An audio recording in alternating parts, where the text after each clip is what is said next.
In essence, Paul is saying, if you share Jesus with others, your own understanding of God and his grace will increase. How's this so? I would like to suggest to you that there's at least 3 ways. If there's 3, there could be 303, but for the sake of our limited time, let's look at 3. First, people will ask you questions when you share your faith. I came to faith, I had no questions. I never asked one intellectual or academic question about matters of faith before I came to Jesus. I grew up in South Central Los Angeles. We went to a church as a family, but I never heard the gospel there. I was told in a Sunday school class, if Jesus came back and I happened to be in a movie theater when he came back, I would go straight to hell. I desperately wanted to watch Walt Disney's The Shaggy Dog, but I didn't know if it was worth risking my eternal destiny to go see.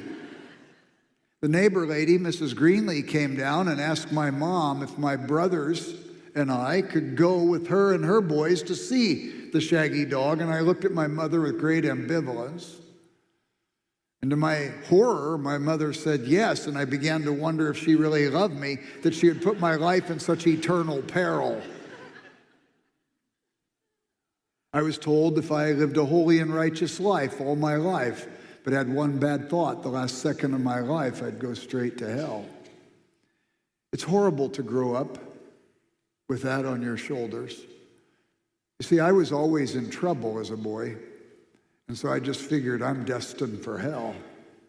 And as an 8-year-old boy, I deduced if I could lose it based on what I did, I had to gain it based on what I did. And consequently, I was nervous. I finally decided, you know what? There's nothing I can do about it. I'm going to hell. I've got this little window of opportunity. I might as well live like I'm going to hell. And I did that for several years. And what I discovered after all that time is that my life was more miserable than ever.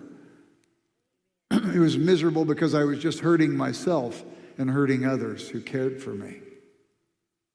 I went to college in existential despair, and my older brother, who was a Christian, took me to a Campus Crusade for Christ meeting. And I heard the gospel for the first time, that God loved me and he forgave me. And I have never stopped being grateful about that. And I thought everybody in the world would want to know this great good news. So I started sharing Christ with people, and the people I shared Jesus with asked questions.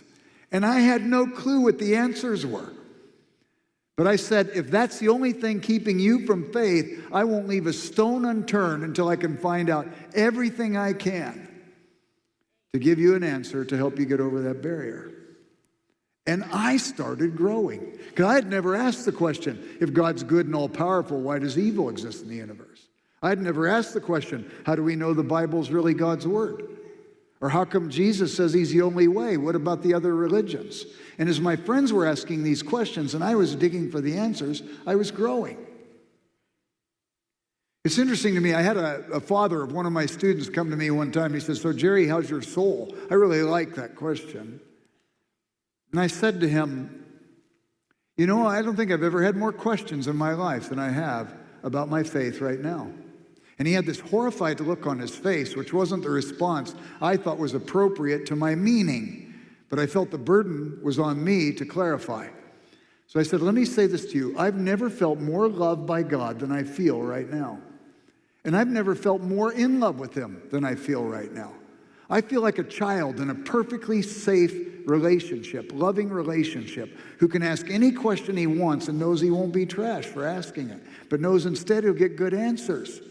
And knows also that if the answers aren't forthcoming, he trusts the one who has the answers until the day comes when he deems it appropriate to reveal these things. What's happened in our subculture that to have questions and to feel loved by God seem to be incompatibles when it seems to me they should be as natural as can be? You share your faith, people will ask you questions, you'll dig for answers, and you'll go deeper, and you'll go wider in your understanding, and you'll grow in Jesus.